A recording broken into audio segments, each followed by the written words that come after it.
بسم اللہ الرحمن الرحیم. جناب فرت اللہ بابر صاحب، ناصر زیدی صاحب، مستنصر جاوید صاحب، کشور ناہید صاحبہ اور میرے بہت ہی عزیز صحافی ساتھیوں، وہاں پہ فریدہ آپا بھی بیٹھی ہیں، آپ کو بھی، اور ان کے ساتھ ان کے شوہر بھی ہیں.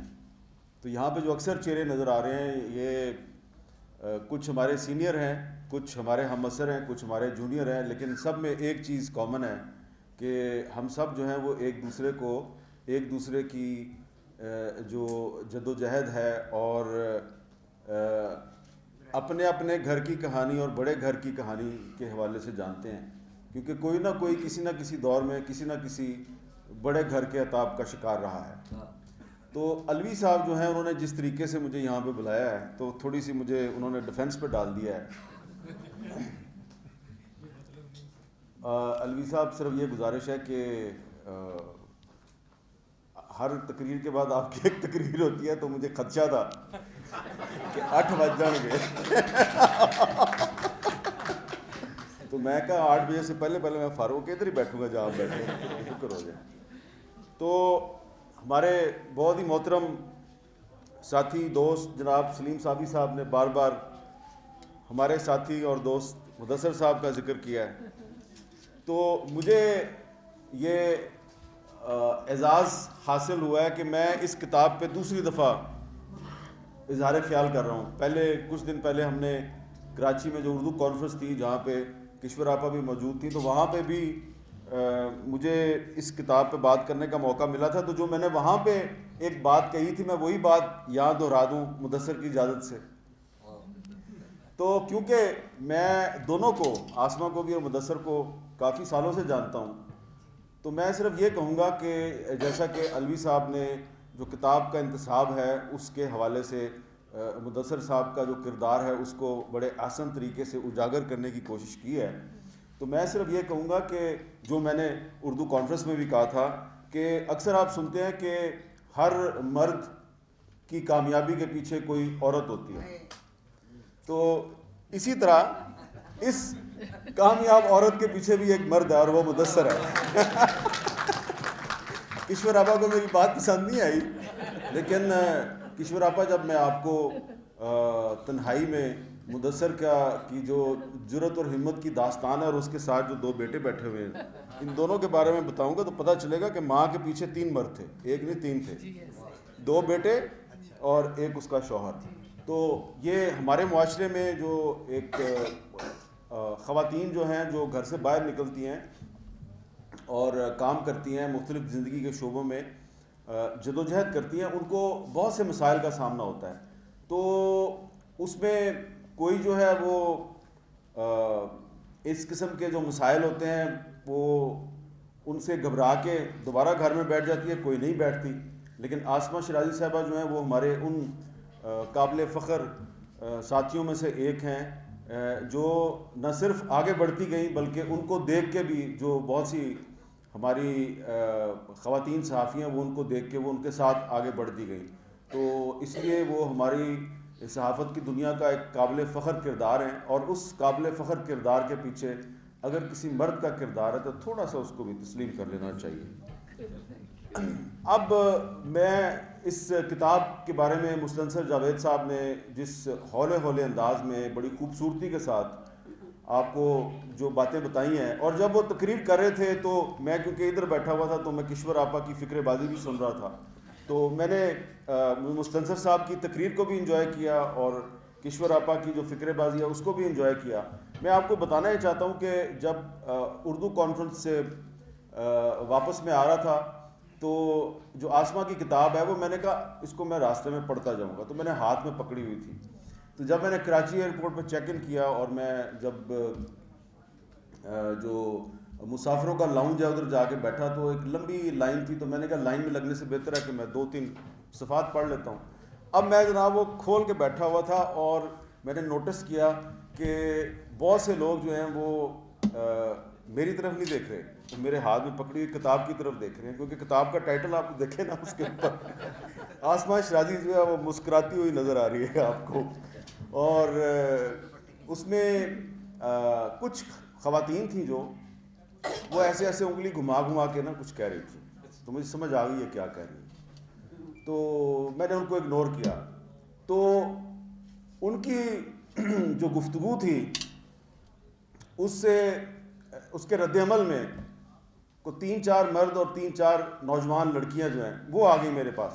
اور انہوں نے کہا جی یہ بہت اچھی کتاب ہے, اونچی اونچی بولنا شروع کر دیا, یہ بہت اچھی کتاب ہے. اور وہ کہتی تھی نا جب یہ بہت اچھی کتاب ہے تو وہ منہ ان کا ان عورتوں کی طرف ہوتا تھا جو اس طرح کر کے کچھ کہہ رہی تھی.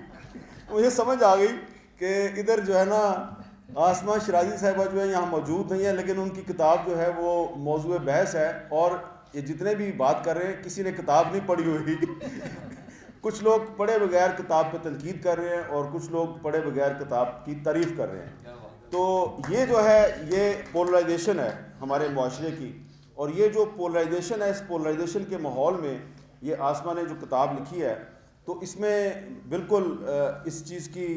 وضاحت آسمہ شرازی اگر کر دے تو زیادہ بہتر ہے. لیکن میری جو ناچیز رائے ہے اس کے میرے خیال میں یہ جس بڑے گھر کی کہانی ہے وہ ادھر نہیں ہے, وہ ادھر ہے. سمجھ آ گئی نا, ادھر ہے, وہ مری اور اسلام آباد کے درمیان کوئی گھر ہے, اور وہ اصل میں ان کے ایک کالم کا عنوان ہے, اور وہ کالم کا عنوان ہے, اور وہ کالم ایسا ہے کہ جس پہ کچھ جو ہمارے جو دوست ہیں انہوں نے بڑا طوفان مچایا تھا. اور جس طرح میں نے ابھی تھوڑی دیر پہلے کہا کہ بہت سے لوگ کتاب پڑھے بغیر بھی تبصرے کرتے ہیں, تو انہوں نے کالم نہیں پڑھا ہوا تھا لیکن کالم پڑھے بغیر انہوں نے آسمہ کے خلاف ایک پریس کانفرنس بھی کر دی, بیان بھی داغ دیا اور پروپیگنڈا بھی شروع کر دیا. لیکن اس کے بعد انہوں نے جس بہادری کے ساتھ اس پروپیگنڈے کا مقابلہ کیا تو ظاہری بات ہے لوگ تو پہلے ہی ان کے بڑے پرستار تھے, تو اس کے بعد تو لوگ ان کی جرأت اور ہمت کے مزید پرستار بن گئے. اس کتاب میں جیسا کہ آپ کو مستنصر صاحب بتا رہے تھے کہ 2018 سے لے کے اور 2022 کا جو پہلا حصہ ہے یعنی کہ 4 سال کی کہانی ہے جس میں ایک دور حکومت جو ہے وہ کور ہوتا ہے. لیکن اس میں کچھ موضوعات ایسے ہیں جن کا تعلق صرف حکومت کے ساتھ نہیں ہے بلکہ پاکستان کے بہت بڑے بڑے جو سیاسی اور ہمارے جو سماجی مسائل ہیں ان کے ساتھ ہے. اس میں جو ایک ایسا کالم ہے جو کہ آسمہ نے 2018 میں لکھا, اور جب آپ اس کالم کو آج دوبارہ پڑھیں گے تو آپ کو ایسا لگے گا کہ پاکستان 2022 میں نہیں ابھی تک 2018 میں ہی کھڑا ہے. اور وہ کالم ہے جو بلوچستان بنام وزیر اعظم پاکستان ہے. تو اس میں آسمہ شرازی نے بتایا ہے کہ بلوچستان کا کیا مسئلہ ہے, وہاں پہ جو لاپتہ افراد ہزاروں کی تعداد میں ہیں ان کو بازیاب نہیں کیا جا سکا, اور اس کی وجہ سے اختر مینگل جو ہیں انہوں نے عمران خان کی حکومت کا ساتھ دینے کا فیصلہ کیا ہے, اور اگر اختر مینگل کے مطالبات پہ عمل درآمد نہ ہوا تو پھر کیا ہوگا, اور پھر وہی ہوا. اور اس کے بعد اختر مینگل صاحب عمران خان کی حکومت سے علیحدہ ہو گئے, اور اس کے بعد پھر جب شہباز شریف صاحب وزیر اعظم بنے تو وہ ان کی حکومت میں شامل ہو گئے. اور پرسوں وہی اختر مینگل صاحب جو ہیں وہ قومی اسمبلی میں تقریر کر رہے تھے, اور وہ اس موجودہ حکومت کے سامنے بھی اپنے شکووں کا شکایتوں کا انہوں نے انبار لگایا ہوا تھا. تو اگر آپ وہ کالم پڑھیں 2018 کا تو آپ کو ایسا لگے گا کہ پاکستان ابھی تک وہیں پہ کھڑا ہے جہاں پہ 4 سال پہلے تھا. تو اس میں ہمیں کسی غلط فہمی کا شکار نہیں ہونا چاہیے. ہو سکتا ہے کچھ لوگوں کو میری بات بری لگے, لیکن مجھے نہیں لگتا کہ عمران خان کا دور حکومت ختم ہو گیا ہے. شہباز شریف صاحب جو ہے وہ وزیر اعظم ضرور ہیں, لیکن لگتا یہ ہے کہ ابھی بھی حکومت جو ہے وہ عمران خان ہی کی ہے, کیونکہ عمران خان کی حکومت عمران خان کی حکومت نہیں تھی, اور شہباز شریف کی حکومت جو ہے وہ شہباز شریف کی حکومت نہیں تھی. دونوں کی حکومتیں جو ہیں وہ کسی بڑے گھر کی حکومتیں ہیں. اور اس کا سب سے بڑا ثبوت یہ ہے کہ آپ دیکھیں کہ آسمہ کی کتاب میں بھی کافی ذکر ہے علی وزیر کا. تو جب عمران خان صاحب وزیر اعظم تھے تو علی وزیر صاحب کو گرفتار کیا گیا, اور گرفتار کیا گیا خیبر پختونخوا سے بند کر دیا گیا ان کو سندھ کی ایک جیل میں. اور اب شہباز شریف صاحب کی حکومت ہے تو ایک اور پارلیمنٹ کے ممبر ہیں اعظم سواتی صاحب, آپ ان سے اختلاف کر سکتے ہیں لیکن حقیقت یہ ہے کہ ان کو اسلام آباد سے گرفتار کر کے پہلے بلوچستان لے جایا گیا, پھر بلوچستان میں کہا گیا جب عدالتوں کی طرف سے کہ ان کو رہا کر دیں تو پھر ان کو وہاں سے وہ سندھ لے گئے. تو اب علی وزیر بھی سندھ کی جیل میں ہے, اعظم سواتی بھی سندھ کی جیل میں ہے, سندھ میں حکومت پیپلز پارٹی کی ہے، لیکن جس طرح کہ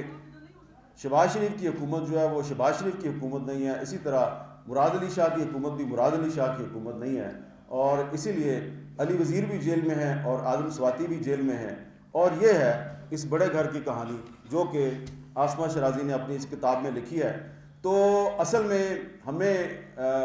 پاکستان کو اگر ایک مثالی گھر بنانا ہے جس میں رہنے والے تمام لوگ جو ہیں وہ ایک دوسرے سے خوش ہیں،